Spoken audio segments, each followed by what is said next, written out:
You're listening to the world famous White Roof Radio, Wolfcast number 683, recorded March 30th, 2022. This episode, just like the rest of them, listener supported. Hey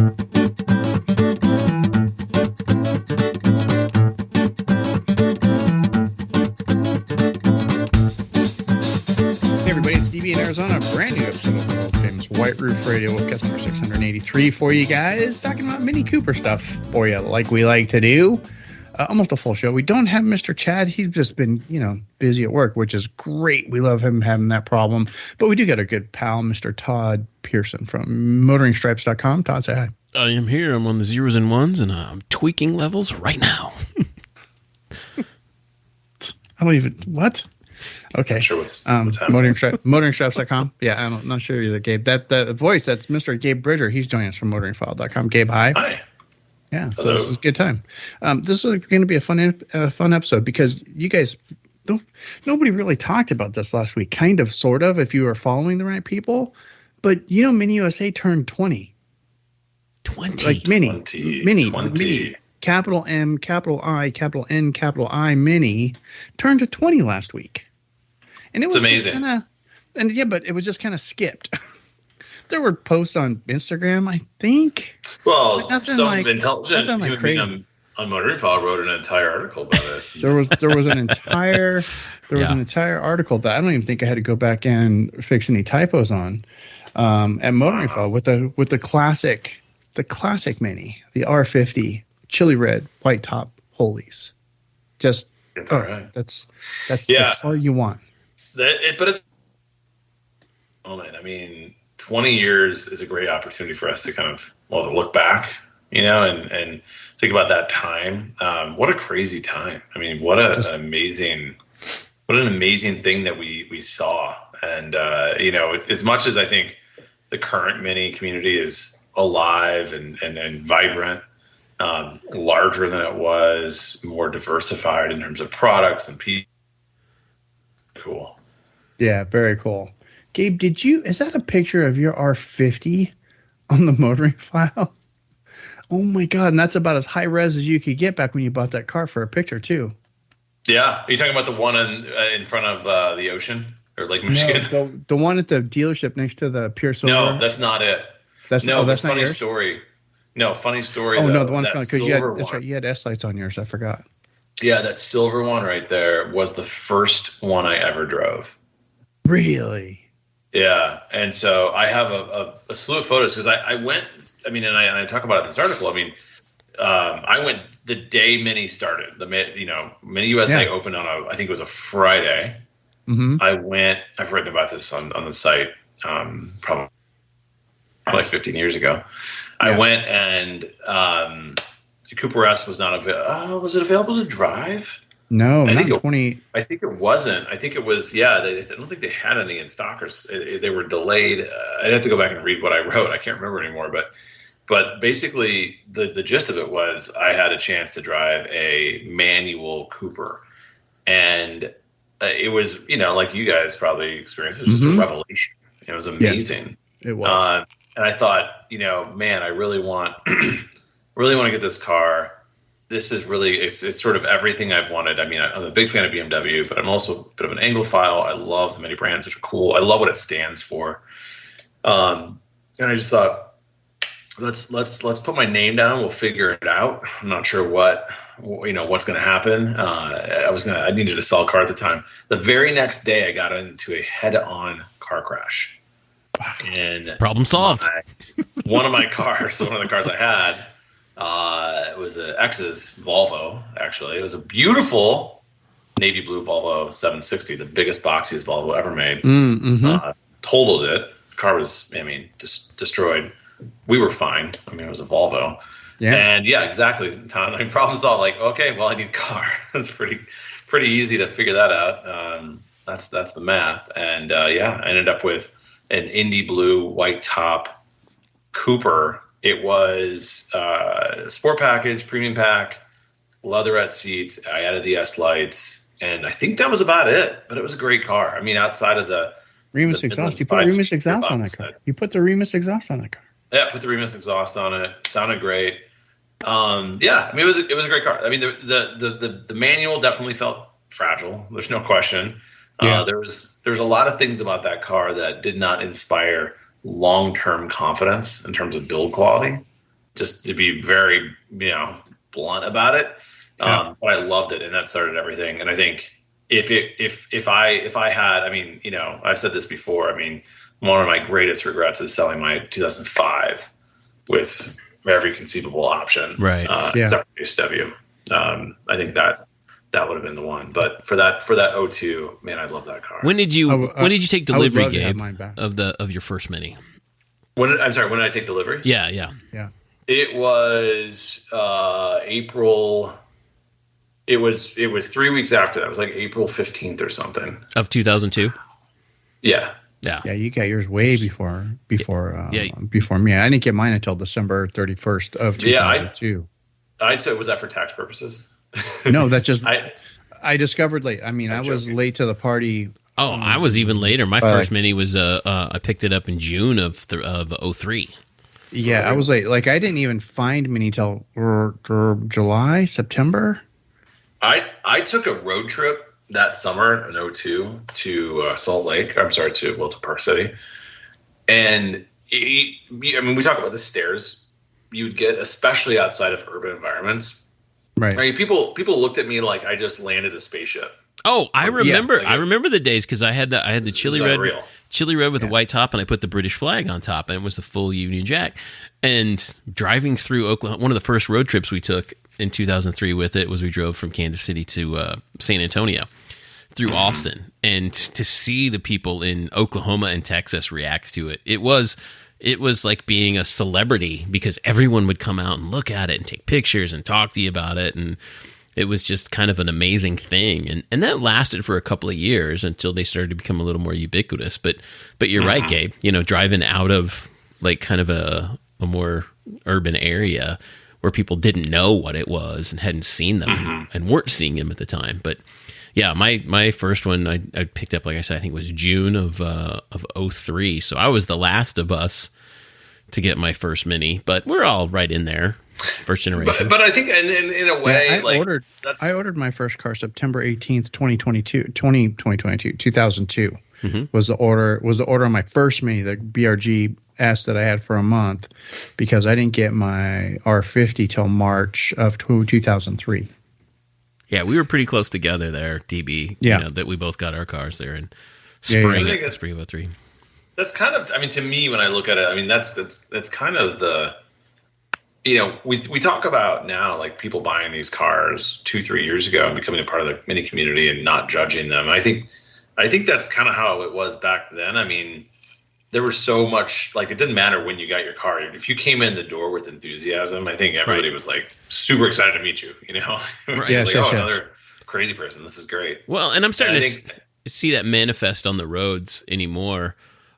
Less so when I'm in the Countryman for some reason, but you're right. More so when I'm in the hardtop is that you get some enthusiastic waves from other people, and you can tell by the enthusiasm of the wave that they're fairly new Mini owners. And I always give a nice wave back, but it happens for some reason less when I'm in the Countryman. Yeah, it's true. Well, I mean, I think people are less excited to see the Countryman. Let's be honest. But maybe that's it. Guys, but it sucks. It does suck. Like I wave a fair amount, but I mean, in Chicago, I mean, you're in an extreme minority if you're waving in a Mini. Like extreme. In fact, I haven't seen a wave. I mean, I'd say it's 1 out of 30. I have to say, because in Chicago, you have to keep both hands on the wheel to avoid all the potholes. So, that's pretty much. Well, right now it's potholes. Yeah. That is correct. I got Roxy on or about March 7th, 2003. I had to go back and check because I was looking at DB Mini, and dbmini.us has been online since September of 2002. Yeah. Well, in DB, you and I had very similar cars. Our first Minis. Yes. I mean, yes. If I'm thinking right, there were, I mean, outside of some wheels and a couple of things like. Yeah, I had 5 stars, Velvet Red. Roxy, Velvet Red, 5 stars, manual. Leatherette. Roxy had leather too. Oh, you had leather. Roxy was package 1, 2, and 3. But no nav. With anthracite dash. Yeah. But no HK. Yeah, mine was... No HK, no nav. Mine was... I did not have HK. No nav, because, I mean, nav is not relevant back then. Yeah, that's interesting though when you think about it. Well, yeah, and then then I put K&N intake and Borla exhaust on mine. Sounded like a race car. It was awesome. Also, what's funny is I went to the dealer. I saw this car. We'd been looking at them for a while because they'd been out since March of 2002, and then the 1st of March in 2003, the auto show was in town. And we decided we're going to go to the auto show because it's time to look for cars. And went and looked at minis and just fell in love with those more than anything else. And the next day after we went to the auto show, we went to the dealer. And I had my order in hand. I had an order for a Cooper. And I'm pretty sure I was going to order blue with a white top. And went and drove one and said, yep, this is fantastic. I'm going to get it. And the salesman in there at the time, the sales manager, was like, "Are you sure you don't want to drive the S?" He goes, "Just drive it." He goes, "Here, this is my car. Go drive it, and that way you can know for sure."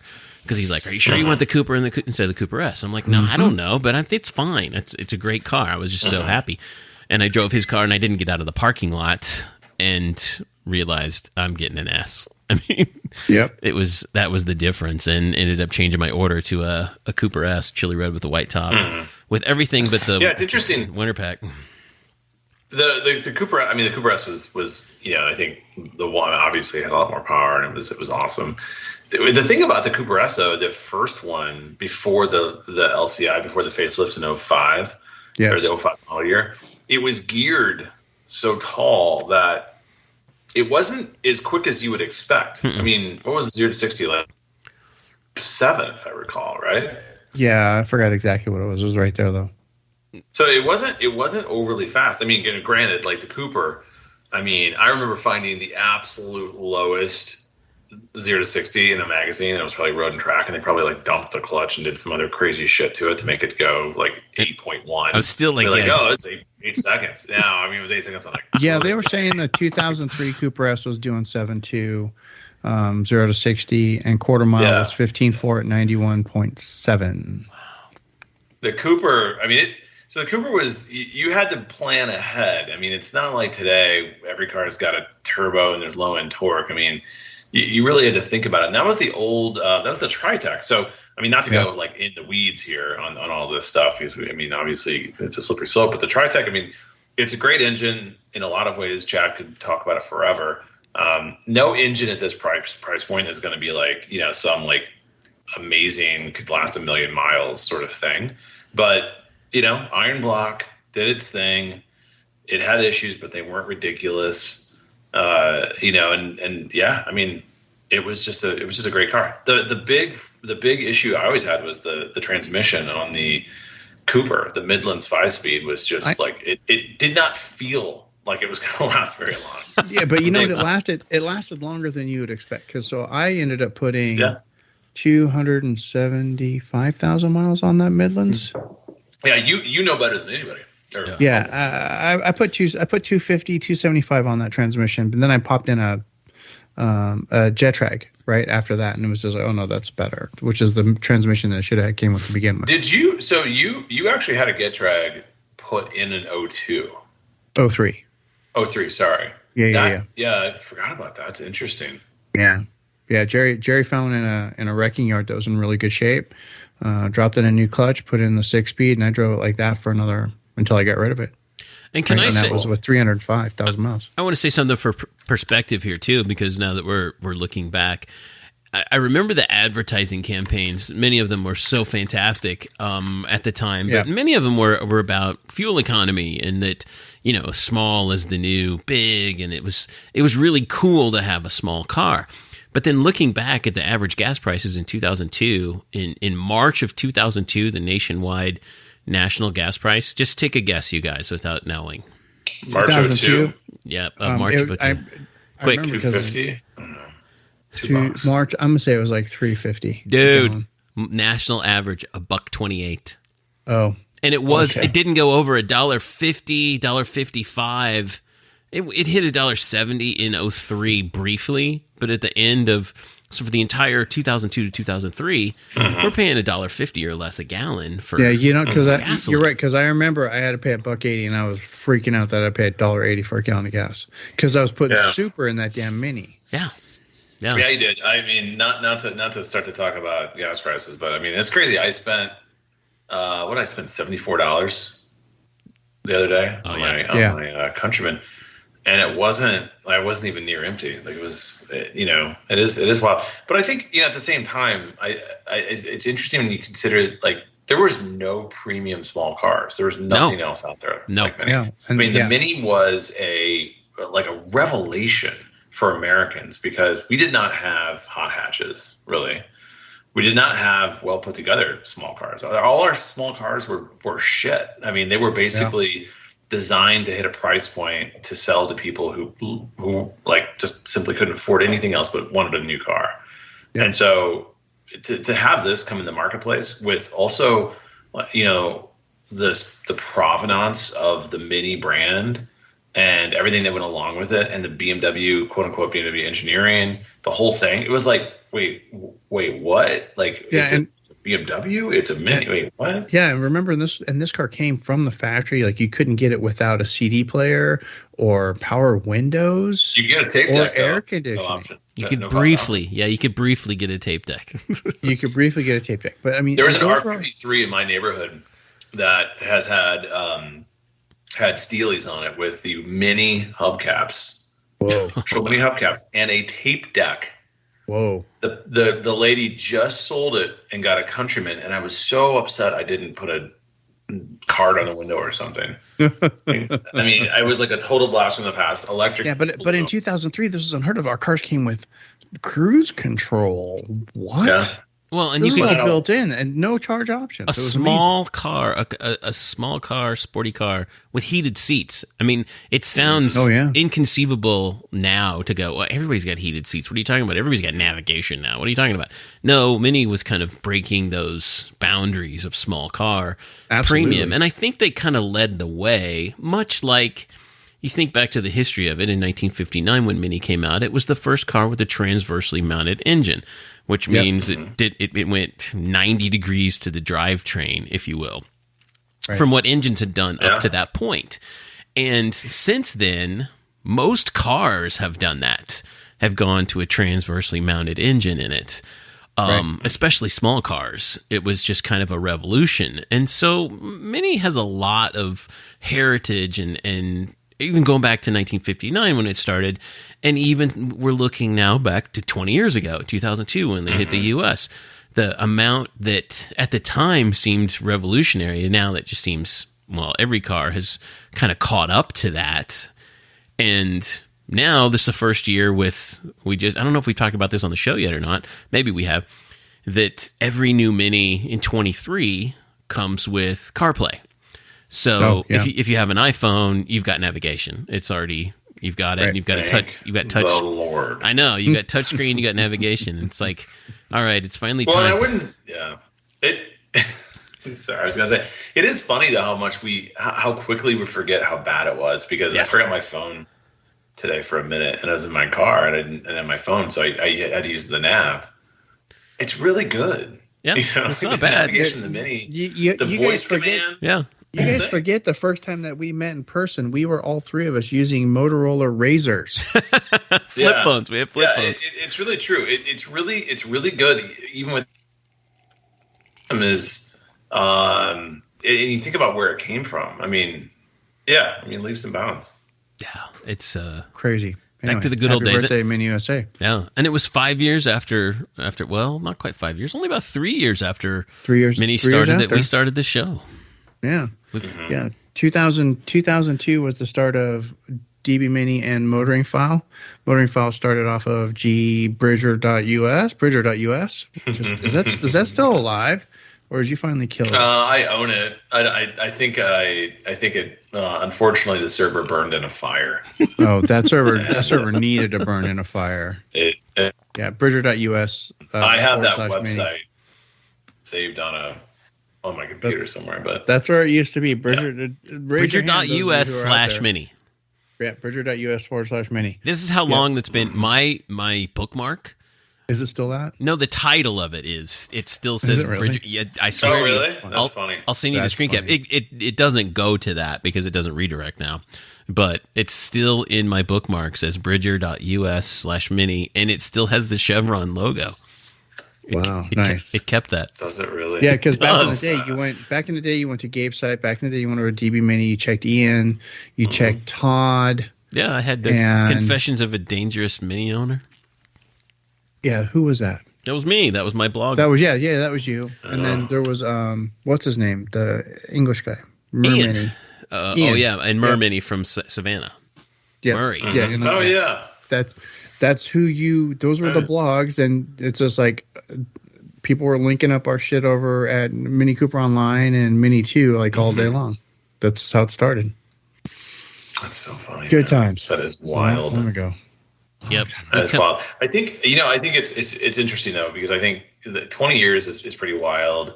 I think the stories around how the brand started, how it was a crew from BMW who came over, who didn't have to wear suits anymore. They carved out this space in the office in New Jersey. They came in and they could try some new things. I mean, they hired an unknown agency to do advertising, and it was really groundbreaking at the time. They had nothing to lose. When you think about it, they had targets, obviously, but I would assume, if they didn't hit those targets, money on it, but they weren't betting everything on the U.S. market. Yeah. And so it's just so fascinating to me how it really took off, and it took off quickly. And it's not to say they were selling 50,000 minis a year right away. They couldn't make that many, but it is amazing how they created a cult following and a cult product, and it was a great product. I think that's the thing that we always talk about, but it's worth mentioning. The R50 and the R53 were incredible cars at 20, 25 grand, and they continue to be. Unfortunately, they're not as cheap as they once were, but they are incredible cars to drive and own still. And I think that's at the heart of this. Yeah, I would argue that we created the community. We created all that stuff. They just gave us a really cool car. I love it. You know what I'm saying? They gave us a really cool car that we were able to rally around.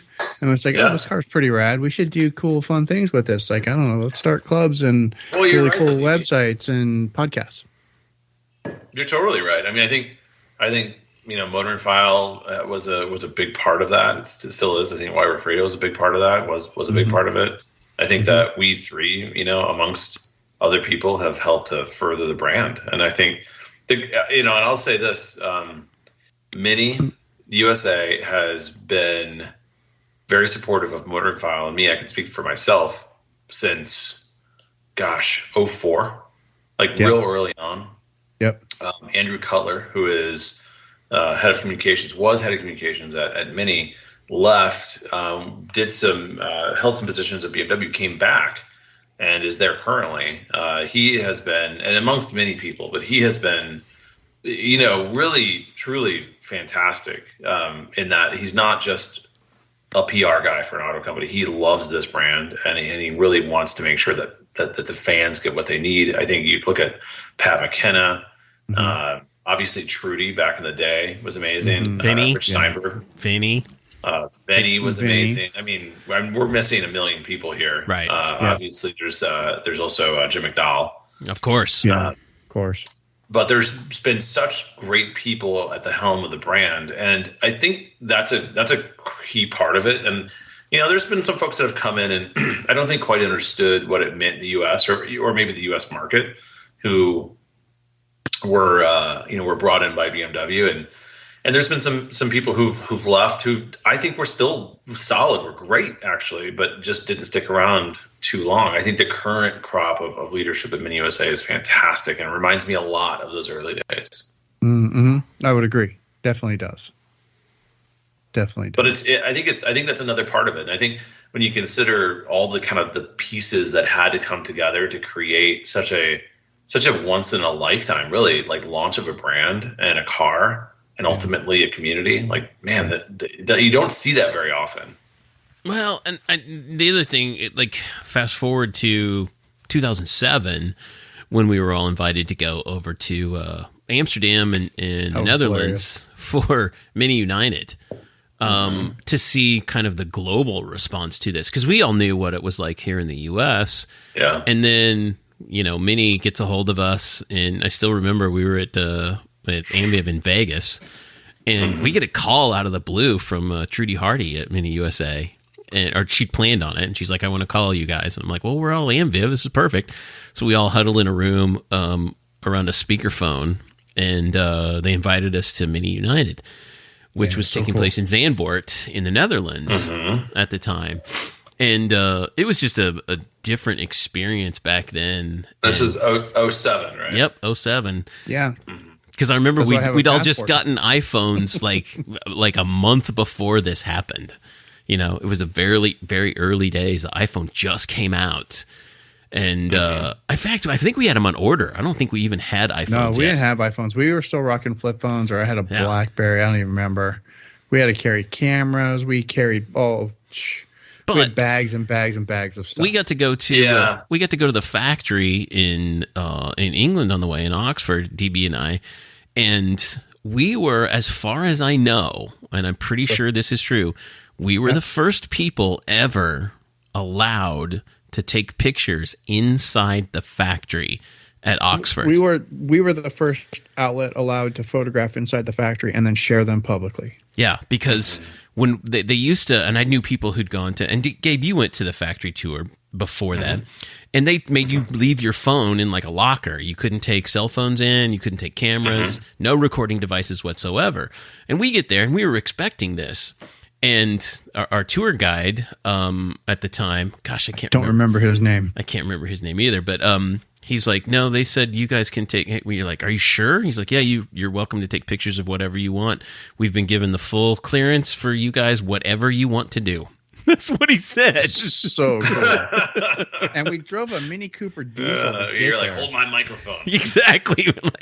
So DB was like, he was, clicking away at the pictures, and we're like, awesome. We're going to share these on the internet, and they're like, that's fine. It's totally fine. We're giving you authorization, and we just said we just have to make sure because these are going online like soon, and we had such support from the top down, and at the time, Kai Segler was the head of the Mini brand globally. I had met him in 2006 in Monterey, California, when I went out to take the GP. Yeah, when I went out to take the delivery of my first GP and to start Mini Takes the States. And we had been going for about a year as White Roof Radio. And so I interviewed him. He was well aware of us, and he was so cordial and so, so friendly. And was a friend of the show for many years until he left to go over to head up the M brand at BMW. And then still hung out and talked to us in Detroit when we went to the auto show. He remembered us. And Kai Segler was great. And I got to know him through Bimmerfile as well. And in fact, he was the father of the 1M also, which I own as well. And, yep. He's again, another genuinely good character in this story. In the history of Mini, yeah, absolutely. Yeah. Just to think back of how many fantastic people we knew along the way. And Gert Hildebrand, the first chief of design for Mini, he's one of the people I saw chime in this week on the 20th anniversary. And he still has a convertible. He just got a new F57, and he showed a picture of it. He flashed a picture of him driving it around, heading for the Alps. And yep. So I still stay in touch with Gert. Amazing. He occasionally shoots me a message or a nice work, on something. I see Gert's stuff on occasion on LinkedIn or something. He follows me on Instagram, and occasionally I'll post something, and he'll be like, he goes, great work or whatever. And so it's nice that he's still out there and still at least remembers us. As far as this history, but just to think of the sheer volume of people that we've met over the last 20 years doing what we're doing. I feel honored to be with, doing this with you guys, one, but just, I love you, man. Just to be able to, have known, and all these relationships with people and been all over the world. I mean, for crying out loud. We've been across the country how many times on Mini Takes Estates? Half a dozen times. Well, you guys more than me, but I those are some of my favorite memories. I mean, flying to Munich, getting in a Mini, talking to a confused person at a gate of a BMW dealer in Munich and trying to explain, and then eventually getting in a Mini and driving to the Nürburgring on 2 hours sleep from a flight. I mean, that experience was incredible. Then, that's one of many. Obviously, there's tons of time behind the wheel in the United States as well.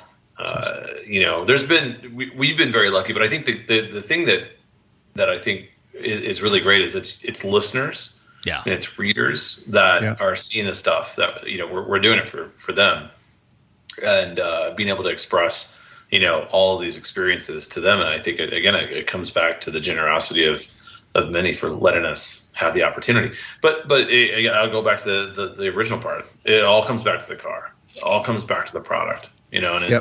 That's to me, the story of the R50 and how it came together.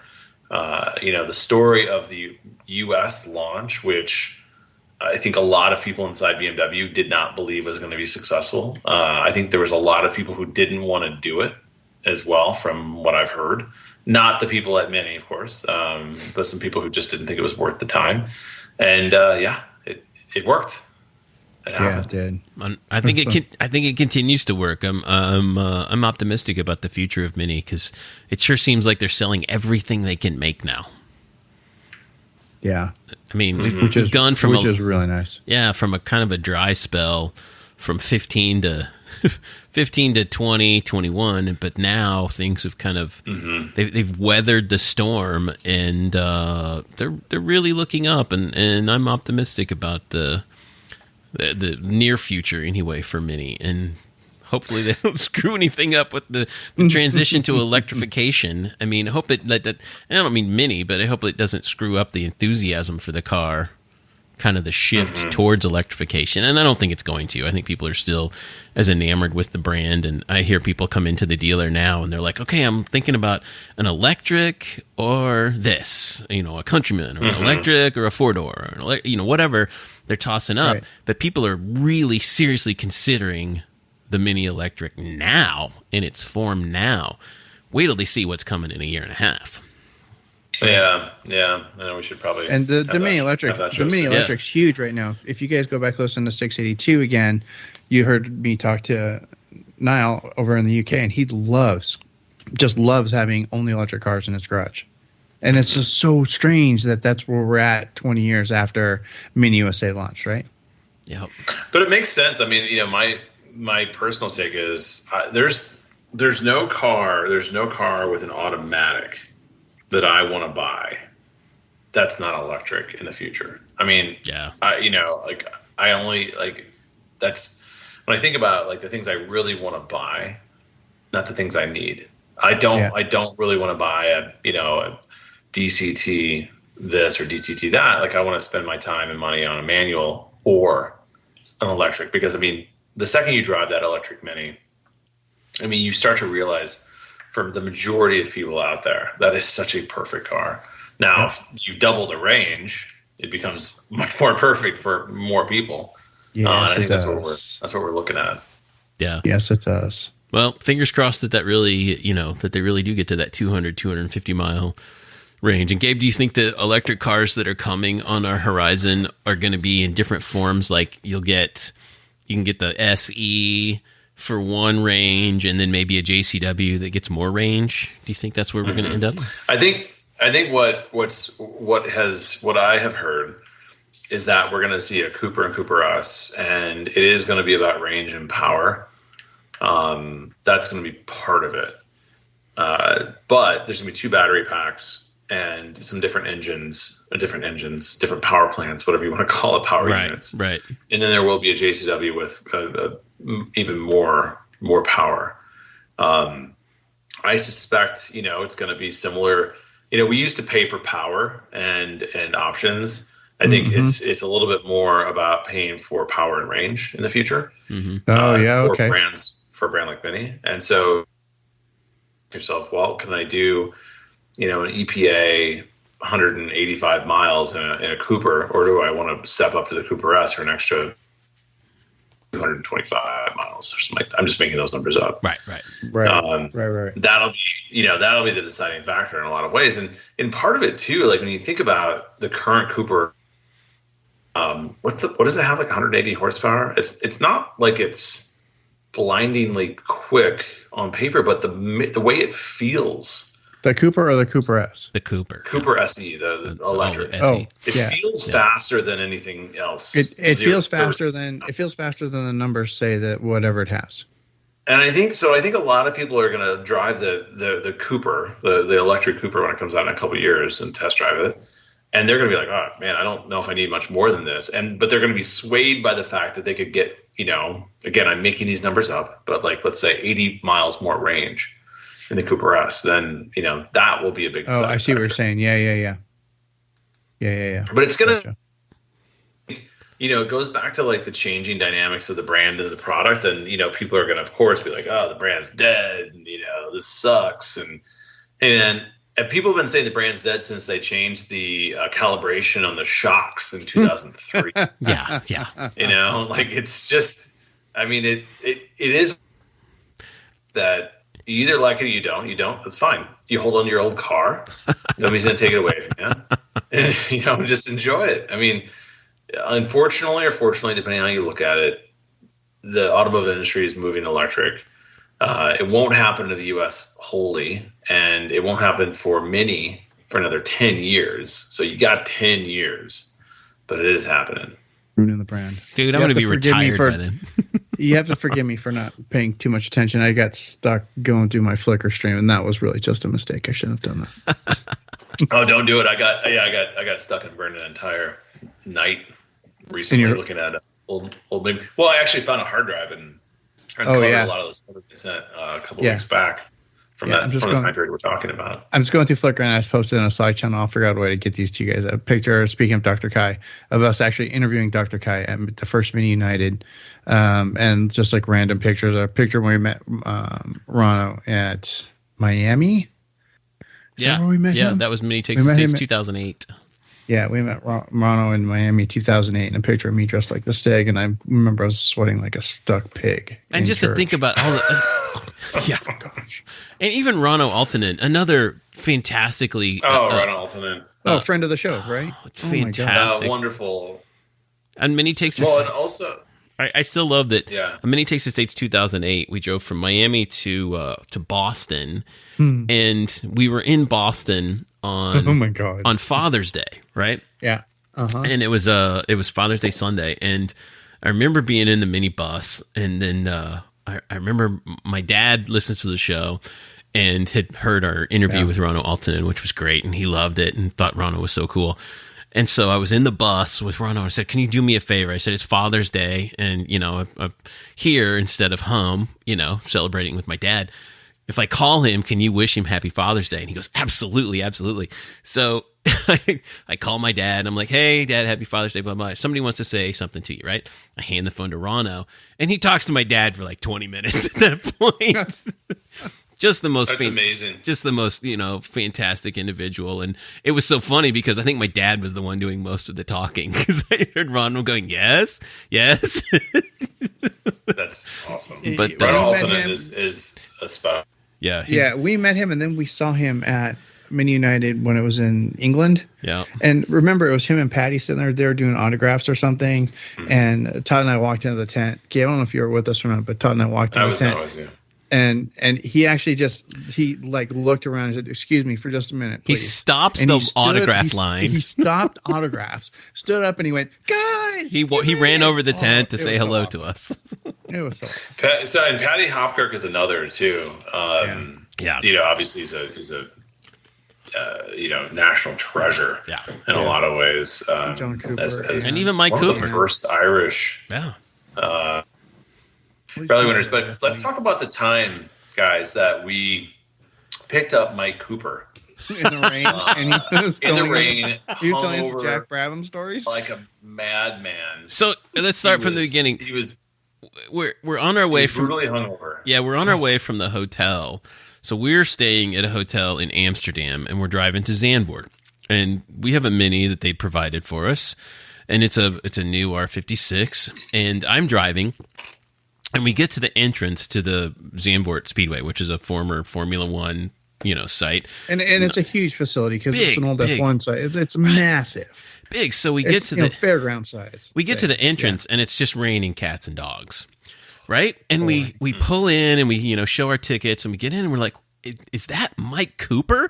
And he's standing there with an umbrella getting drenched, right? Sport jacket. Yeah, just in a sports jacket. So we roll down the window, and we're like, Mike Cooper. And he's like, hey, guys, because we'd interviewed him just the day before. He's like, can you give me a ride? I need to get to the main stage. I'm on. No, I think we asked Todd. I think you or I asked and said, hey, are you going in? We can give. Yeah. He's like, that'd be bloody brilliant. Yes. So we get him, he gets in the car, and it's awesome. He's really appreciative. And so we get in, and then... and now there's 4 people in, by the way, an R56. Yes, exactly. But we don't realize that he's late to be like on stage to do some speaking engagement or whatever. So we drive the car through the crowds, through all of the tents, and they're waving us on like, come on, come on, come on. I'm like, I don't know what I'm doing, guys. I don't know what I'm doing. So we're driving. So funny. We drive up onto this ramp, like backstage of the giant stage. Mike Cooper gets out, and he's like, thank you guys so much. And he gets up and he heads right on stage, and people are clapping, and he does his little talk or whatever. So, but what he told us was hilarious. He told us that he's like, oh, thanks so much. It's pouring out, and I have the worst hangover. Yeah, it's like I was out and I think he referenced like he was out with the Japanese, like Japan. Yep, I was out with the Japanese last night. Selling JCW stuff, and they were. And he's like, they just love to drink whiskey. he was not doing well. And I think, and it was just funny at that point. I just thought, we've all been there. Mike Cooper will take care of you. And what the funny thing is, like, he gets out of the car, and we all kind of look at each other and just like silence for a few seconds. It's like, did that just happen? So yeah, that was brilliant. It's been a great ride. It really has. Oliver, that was that kid's name. Oliver. Now we make party.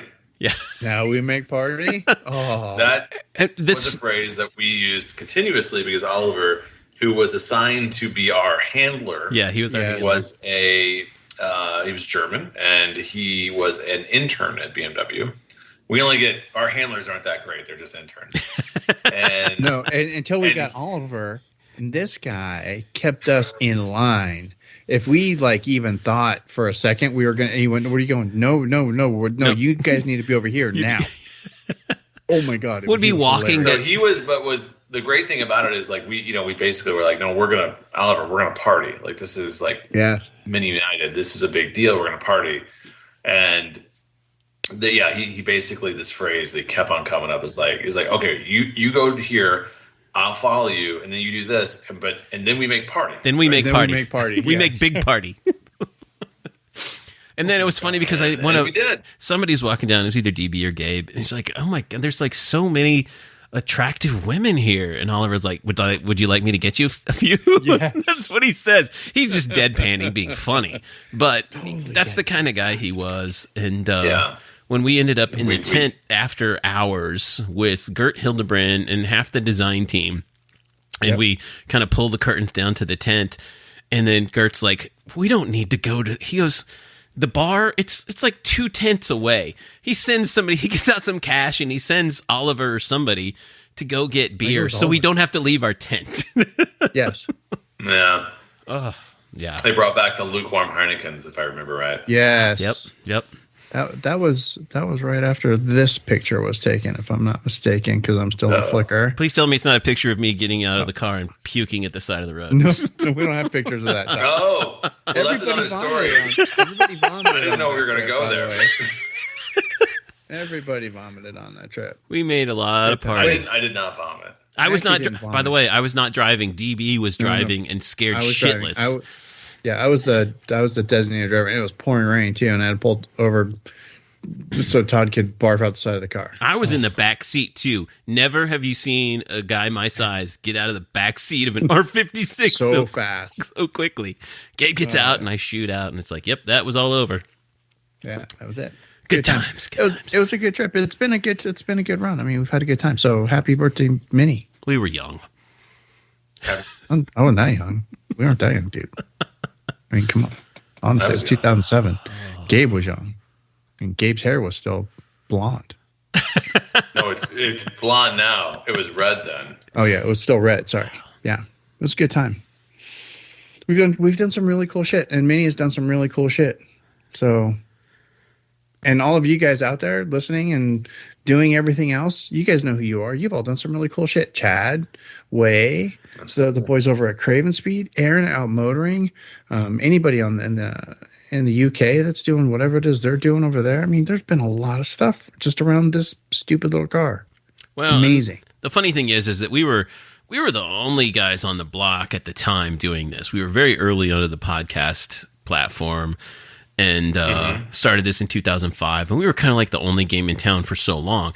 Now there's so many people like, video blogging and like doing their own podcasts. There's like 1,000,006 other podcasts out there. And I've seen some of the mini video blogs on YouTube, and they're not that good. No, they're not. And we've outlasted every other mini podcast on the planet. We've outlasted a lot of other podcasts on the planet, period. I don't think there's any other mini podcasts out there right now that I know of. I don't think there's any Mini Cooper podcast right now. I think we're still the only game in town. But, that's regularly produced, even with our big 2020 reset hiatus. Yeah, reset. I still think if you do Google search for Mini Cooper podcast, you find White Roof Radio. Well, for all that, I'm still having fun talking to you guys about minis. I'm still having fun working on minis, playing with them every day. I'm on my 10th in this household. I think you guys are all on mini more. DB, you're on your like third, fourth, fifth, something like that. I'm on my 10th. I did the numbers. Mm-hmm. This is the countryman that is outside my door. Is number 10, which is wild. Yep, our JCW. I'm on my 5th. Well, you got some catching up to do, Burnside. You know what? Gabe gets company cars, and you lease and you just chain them out every other year. So but that's going to change. That's true. DB's the one who's actually buying them. So yeah, I actually have to buy them. So, but if I keep driving 50 miles a week, it's going to change here real soon. We got to figure that out. And that'll be a topic of a future show because I want to say how are we doing on time there, boss? We're good. We can wrap. Yeah, that's what I was thinking. Cool. Okay, I shared a bunch of pictures with you guys on Slack. You guys listen to me share a bunch of pictures. These guys on Slack, I'm gonna pull some of these out. I'll stick them up over on the website when the show goes up on the site. That'll be very, very cool. Check back for Black Roof Radio. Remember, you can get that now for free. BlackRoofRadio.com. Just go over there and just get it. I'm still working on a way to get you guys a feed for that. And then once you're there, you're up buying me a coffee. So you can just go ahead and kick in a couple bucks if you want to help keep White Roof Radio listener supported. We really appreciate that part. That's very, very cool. But if you don't, that's totally fine too. Just go get it. It's good content, right? And this week we were talking about Apple stuff and 7 words you can't say on TV. Pretty big range. Oh, and we made fun of Gabe a lot. We tried to, but we just kept getting interrupted. Never happened. It was a good time. It really was. Anyway, that's blackroofradio.com. Just go over and check all that stuff out for me. If you'd be so kind, help keep White Roof Radio listener supported. Also, you people need to, honestly, we're going to talk about this very, very soon. You need to calm down about Minnie Takes Estates. Number one, you need to calm down about Minnie Takes Estates. Number two, because honestly, y'all need to calm down about Minnie Takes Estates. Holy crap. Everybody's excited. It's been so long, man. It's been so long. Everybody's excited. I get it. Coming right up. If you want the coolest of the Minnie Takes Estates graphics, you're going to go over to motoringstripes.com and you're going to find them right there. You want the big door magnet? Check. You want just decals? Check. You want to go and put stripes in your car? You want the White Roof Radio Sunroof Delete Kit? It's all there. Replace your shabby looking Mini logo on your boot? All that's available for you over at motoringstripes.com. Thank you very much. Oh, and bumper strips. Honestly, you got to have a bumper strip on your car. Yes. Good. Absolutely. You have to. And then, of course, if you're, I don't know, 5 hours from Detroit Tunes, you're using Chad as your shop. And, of course, you guys are still going to Out Motoring and Craven Speed too, right? Tell me you are. I know you guys are because you're good people like that. And I'm pointing at you. Always. Anyway, I think we're done. Gentlemen, does anybody have anything else? No. Happy birthday. I don't believe so. Yes, happy birthday, Minnie. Happy birthday, Minnie. It was very USA. cool. This was a nice show. Very nice. Anyway, we are done for the week. We'll have a new show. April's going to be weird. Listen to Black Roof Radio. You'll find out why. April's going to be weird for us. We'll have this. We might get another one in there, maybe, but don't count on it because listen to Black Roof Radio. Anyway, we'll do what we can, though. So, but until that happens, we're going to go and call it a show. Thanks again for listening. Thanks again for supporting us. We appreciate that. But this is the part of the show where I like to make the funny clicking sound, and then I say... Questions, comments, or concerns, go ahead. Click back over to whiteroofradio.com. Oh my God, that looks like me. Dude, that's our show image. Sorry. Click back over to whiteroofradio.com where you can leave us a note in the show note. You can also email us, feedback at whiteroofradio.com. Till next time, gang, this is DB. I'm done. Cheers. Peace.